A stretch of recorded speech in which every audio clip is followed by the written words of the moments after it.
Spoštovani prometni minister Patrik Peti Vlačič, cenjeni otroški poslanci, borec za pravice džankijev Luka Juri. Iz ljubljanskega studia 136, to so vesti na vesti. Nadzorni svet Intereurope je razrešil predsednika uprave Andreja Lovšina, na njegov položaj pa imenoval Zvezdana Markežiča. Predsednik nadzornega sveta družbe Boštjan Rigler je pojasnil, da so se za razrešitev Lovšina odločili zaradi nedoseganja poslovnih ciljev, prekoračitve pooblastil in kršitve delovnih obveznosti. Političnega kadrovanja seveda ni bilo, prometni minister Peti Vlačič pa v zadevo ni bil vpleten. Nedeljski kongres Komunistične partije Slovenije še vedno odmeva. Potem, ko so socialni demokrati za svojega predsednika vnovič izvolili Boruta Pahorja, je dosedanji podpredsednik SD-ja in za zdaj še šolski minister Igor Lukšič, ki je odslej strankarsko podrejen svoji sekretarki, za Pop TV kritiziral aktualno koalicijo. Dejal je, da gre za koalicijo podobno kot v samoupravnem socializmu, ko se je vodstvo stranke povezovalo predvsem z niže izobraženimi sloji in na ta način vzdrževalo neki režim. Na zasedanju otroškega parlamenta pa je Lukšič govoril o, verjeli ali ne, seksu. Kakšna komunistična partija? Ja, te ne, socialisti. A to so ti, ki imaš ta balon? Ja, socialdemokrati. Edini, ki ima spolno politiko, ki jo najbolj čutimo tu, je katoliška cerkev. Ta država nima spolne politike. In gotovo je to ena od priložnosti, da recimo tudi vi to ugotovite in začnemo zavestno, refleksijo delati, oblikovati neko spolno politiko. Make love, not war.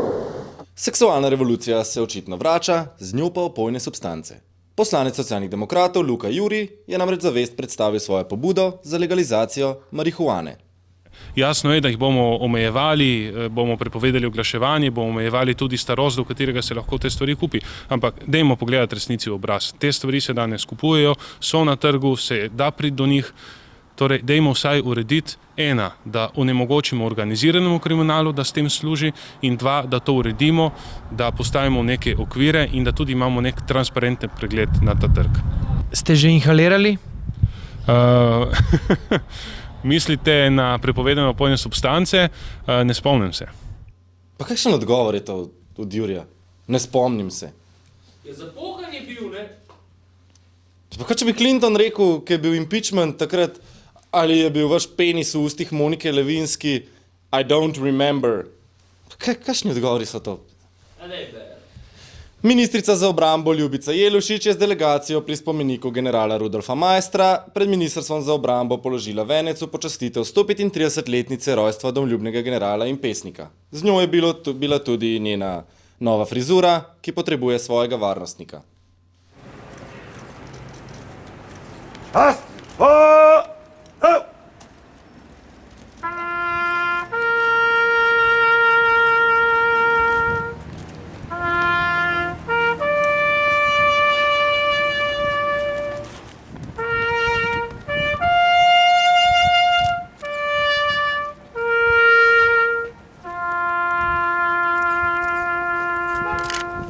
Opozicijske poslanske skupine SDS, SNS in SLS so vložile zahtevo za odreditev parlamentarne preiskave za ugotovitev politične odgovornosti nosilcev javnih funkcij, ki so odgovorni za pripravo in izvedbo štetja izbrisanih in neustrezno izvrševanje odločbe Ustavnega sodišča.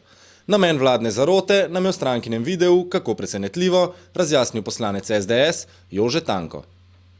Tu obstaja namreč utemeljen sum, da je šlo v enem ali drugem ali v obeh primerih za politično motivirano štetje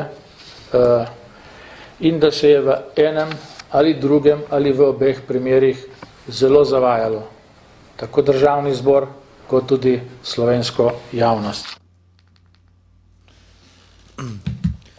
O novem ljubljanskem stadionu komentar dneva Miha Jazbinšek. V mediji že 6 let razkrinkavam, kako sta SCT in država v 15. Laviko Potočnik pri nakupu zemljišč za stadion Stožice. Danes razkrinkavam medijsko Fata Morgano, da bo Zoran Janković brcnil žogo na novem stadionu v letu 2010. Rok si je izmislil sam in ogrozil projekt nogometnega stadiona, športne dvorane ter deltinega šopinga. Razkrinkavamo tudi Fata Morgano, da ima Grep DOO za projekt verodostojno gradbeno dovoljenje, da manjka samo še denar, ter da bo projekt spodletel le v primeru krize. Obratno, da bi bil stadion uporaben od 30.6.2010, bi se morali graditeljem zgoditi sledeči v gradbenem dovoljenju za ukazani čudeži. Stadion bi od temeljev do strehe zgradili čudežno brez enega vogala, saj zanj še nimajo zemljišča. Prometnice okoli stadiona bi povezali čudežno, saj so iz gradbene parcele izločili povezovalni rondo. MOL bi predhodno pridobil zemljišča, gradbeno in uporabno dovoljenje ter financiral širitev ceste in križišča na Vojkovi in ob obvoznici ter enako zgradil Štajersko cesto od Tomačevega do Žal. Dars bi predhodno izboljšal prometne razmere na krožnem križišču Tomačevo, neznani financer bi predhodno pridobil služnost, gradbeno in uporabno dovoljenje za pokablitev 2 daljnovodov, Delta bi vstopila v projekt kljub temu, da je dovoljenje izdano le za betonski skelet njenega šopinga in da je rizičnost projekta glede na pogojevanje s 30.6.2010 prevelika. Izločeni lastniki zemljišč za gradnjo garaž, recimo za BS3, ne bi uveljavljali svojih interesov z vsemi pravnimi sredstvi. Vrhunski čudež pa bi bil, da bi država vstopila v projekt, kajti prej mora razveljaviti nezakonito gradbeno dovoljenje, ki ga je sama izdala kot nepristojna, saj dvorana in šoping nista objekta državnega pomena, še stadion je državnega pomena le zato, ker za 1000 sedežev presega številko 15.000.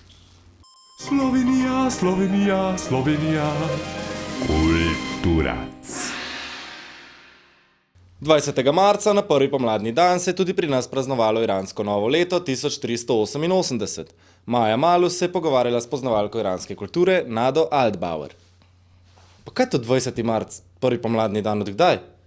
Ja, kdaj pa ti praznuješ nov let? 1.1. ali 31.12.?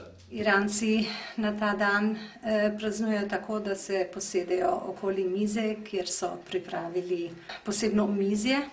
Tile predmeti, ki morajo biti na mizi, mora jih biti vsaj 7 in morajo se začeti z črko S. Vsaka od teh ima svoj pomen. Poleg tega so na mizi tudi ostale stvari, ki so dekorativne, ki so morda za pojesti. Obalno društvo proti mučenju živali je v portoroškem auditoriju priredilo dobrodelni koncert, ki bo tako po svoji vsebini kot po izvajalcih, ki so se predstavili v Portorožu, še dolgo odmeval.